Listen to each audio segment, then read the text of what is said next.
Earlier, Jeremy caught up with Russell Brand, who, it's fair to say, looked slightly nervous. Russell Brand, you say right at the start of this book, I was born to be famous, and then you say, but it took some decades for the rest of the world to realise that. Why did you want to be famous? I think that I grew up in a rather desolate and barren cultural environment, industrial Essex, or perhaps post-industrial Essex. And I think amidst that, beneath that heavy, hanging, low grey sky, the idea of something glistening yet visceral were very appealing to me.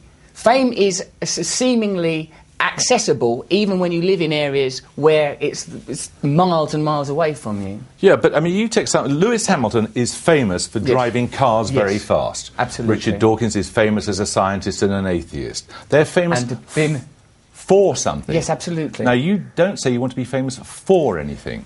Well, not on the first page of my book. See, I've always thought that that rather unappealing trait of craving fame for fame's sake was balanced by my willingness and deep affection for my art. I'm a stand-up comedian, and I worked at stand-up comedy for many, many years for nothing, above pubs for 50 quid, years and years, for not even for that much money. I have a deep artistic attachment to what I do. But the craving for fame, I don't know if I want to take personal responsibility for that, because I did not create a culture that deifies the famous. No, you're part of a culture that, and your desire to be a celebrity, to be famous, is not at all unusual. No. I'm interested, though, in why you think it's taken such a deep root among us. I suppose that it's an idea that deeply permeates because it's omnipresent. It's everywhere you go. You are perhaps this country's foremost serious journalist that's identifiable and recognisable, and yet here you are interviewing me about the nature of celebrity. I'm sure you've, on your show, seen important topics subjugated for frivolous celebrity-based items, and I'm sure that must be very frustrating for you. Doubtless there'll be viewers who'll say that's exactly what's happening with this interview. Precisely that. Yes, I would imagine that to a degree they're right. Famous people appear to have significance, and previously it was religion that gave people that sense they had a significance. Of course, people are, and I think that significance can shift. Diana was at different points in her trajectory of fame presented as the virgin, presented as the whore, presented as a martyr. So where relevant, fame can transmogrify and alter to represent what's culturally necessary at that time to suit the narrative. People enjoy narratives, and I suppose that's why politics has become inundated with these narrative ideas. Oh, this brother begats that brother, Cain versus Abel, it's David versus Ed, because people no longer want to grapple with the death of the grand ideas. No one cares about religion anymore, no one cares about communism anymore, because we've been fed this grey sludge of celebrity, glittered up and packaged and lacquered and sent directly into our brains via the media that both you and I work for in different degrees. What happens to you when it arrives? What happens is you have the initial thrill of achievement, oh my word, the same as if you'd acquired a pair of shoes that you'd long craved, and then you realise that the shoes are too tight, they ain't that comfortable, I want another pair of shoes, walking around in these things ain't the same as I thought it would be, and you realise that you need nutrition from a higher source, something more valuable. Celebrity in and of itself is utterly, utterly vacuous. It's tiresome. And particularly now, when coupled with something like, having, like, sort of, had the mundane yet marvellous experience of falling in love with somebody, and now having a sort of private life and something I want to protect, and yet the fame continues to cast its shadow, it's a pain in the arse. Does privacy mean anything to you anymore? Yes, it means a great deal to me, mostly as a commodity that's very hard to Your achieve. book is about the most intimate human things. It's about love, yes, but it's also a great deal about shagging and drinking and drugs and the rest of it, These are quite personal things, and I wonder if you've put it all out there and rather regret it. Don't you think, though, Jeremy, that art to some degree, if I may use that rather grandiose little word, is about the personal, and what other conduit for experience have I got other than the personal? And to tell you the truth, that I maintain intimate because there are countless feelings, thoughts and fears that aren't shared in those pages. Do you worry that it's done something to you? When I first became famous, Jonathan Ross said to me, "How are you coping with this?" And I sort of went, "Yeah," and I must have looked all bruised and shattered like a man at the foothills of a mountain staring up at the summit. And I said, "It's a bit scary, isn't it?" He goes, "Yeah, you lose something and you never get it back." And the thing to which he refers is, of course, that privacy, that sense of yourself, that ability to identify yourself with intimate things, to define your own narrative. Now I've become, there's an extracted icon of me that's used to splashed across newspapers and used to represent what is convenient, again, for these narrative ideas. So it's a huge compromise. It's not what you think it's going to be. If you are pursuing it for its own end, then that's ridiculous. It's ridiculous and unfulfilling. But if you have a deep love of singing or dancing or basket weaving, then you should pursue that. But if you're pursuing it because of you think that there might be some supplementary celebrity experience, then you are misinformed and you're due to experience great dissatisfaction. But there's clearly a danger you start to believe the public's idea of you. Yes, you could believe that, but fortunately I'm privileged in that I have real friends and real people around me, and we're all equally aware of how preposterous it is and how and the way that these images and ideas are manipulated to maintain a cultural narrative to keep people spellbound and stupid, as opposed to elucidate on real people. Who actually cares about what I really am or what I really think or what I really feel? What's much more convenient is the idea of the cad, the bounder, the dandy making these minor transgressions in the media. The most notorious incident is the message left on Andrew Sachs's answering machine. I'm just wondering how you work out in your mind that it's okay to leave a message on a very old man's answering machine talking about having sex with his granddaughter, but it's not acceptable for a paparazzo to try to shove his camera lens up your fiancée's skirt. Allow me to explain. Please.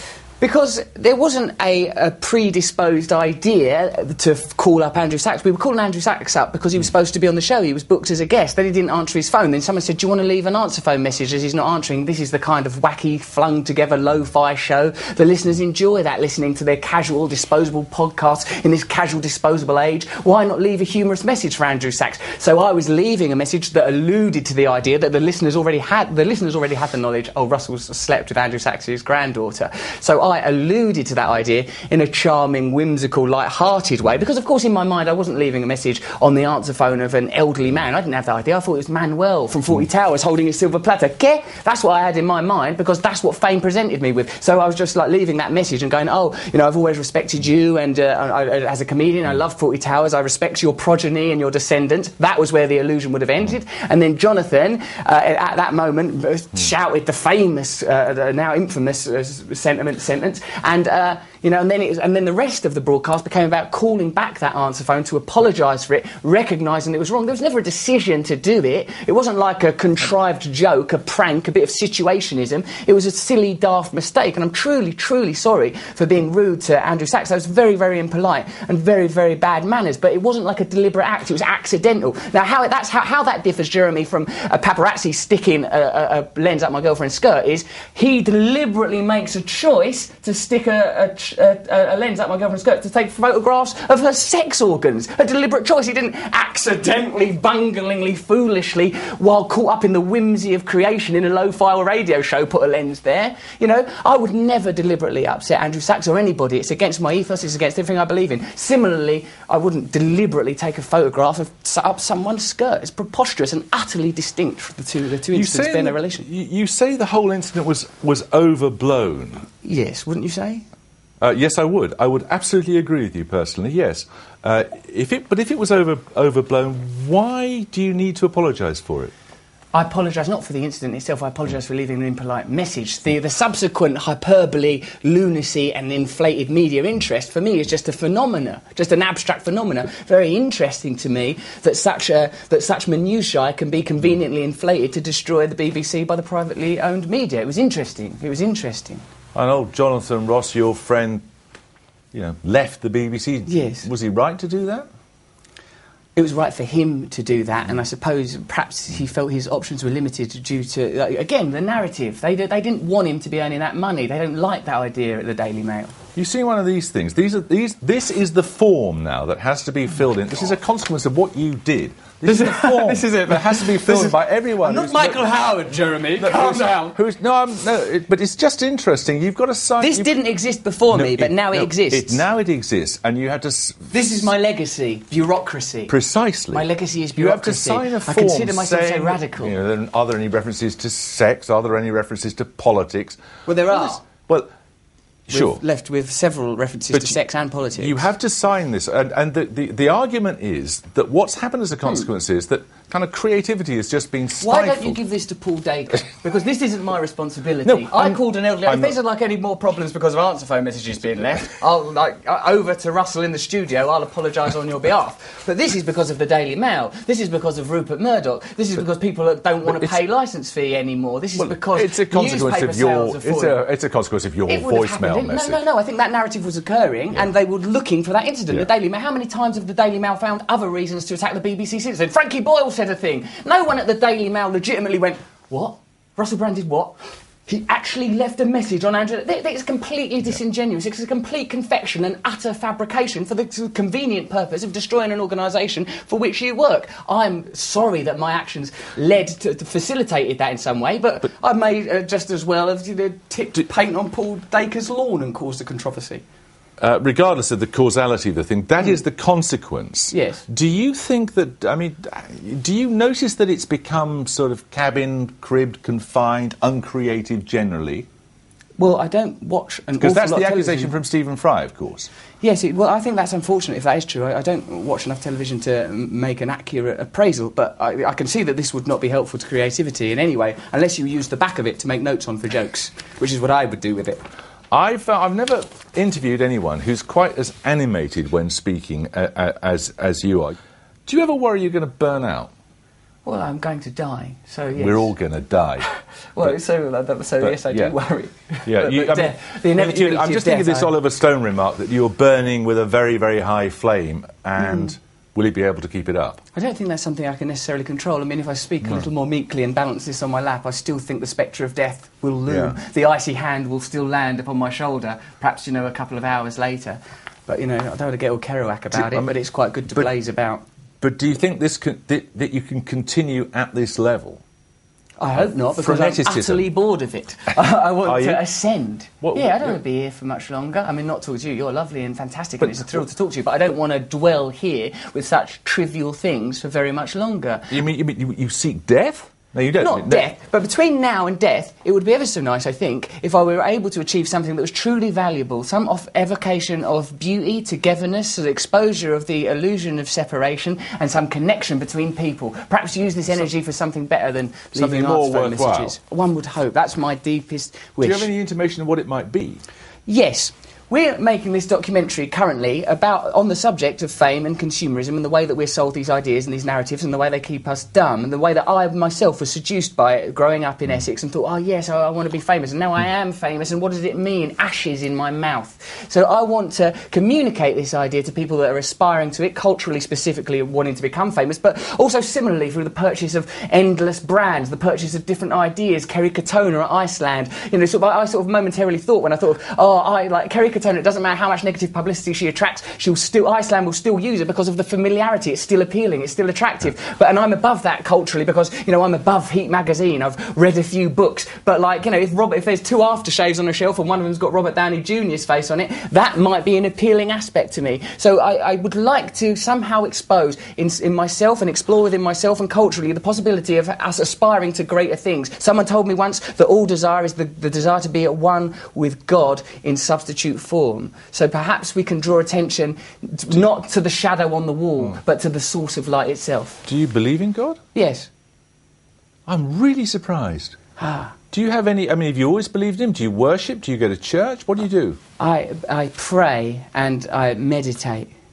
and I try to align my desires with things that are less selfish, and it's an ongoing struggle because of the egotism and the needs in me and stuff. I'm just trying to be a better person. What do you think we should aim for then? I think that we should try to examine the things that we're using to make us happy. This pursuit of celebrity, of wealth, of status, this consuming of products, this ignorance towards ecological and economical matters, and try and aspire to something more beautiful, something more truthful and honestly. I'm not as you must have noticed, a politician or a theologian. But no, you're not the Messiah either, but one would hope not. No. Perhaps if we were all in tune with more beautiful things, perhaps we wouldn't prioritise such peculiar ideas and notions. And perhaps if we can popularise through the techniques of branding and consumerism a different idea, a different narrative, perhaps the world can change. After all, it changes constantly and incessantly. It's just that the perceptions that we have are governed by people with self-interest that are not in alignment with the health and safety of us as individuals or as a planet. Blimey. Russell Brand, thanks very much. That's the end of my interview. It is. Is that enough? That's surely There's enough. so many more things to be said. We've barely started on the film. We've not done any offensive language. There's been barely any sexual content. There's been no potentially dangerous behaviour. How long do you want? All night? I'm going to need more. I've got a lot to say. Jeremy with Russell Brand there, and that version of the interview was 14 minutes and 49 seconds long. Any longer, we would have had to fill in a compliance form. We will, however, put an extended version of the interview on our website.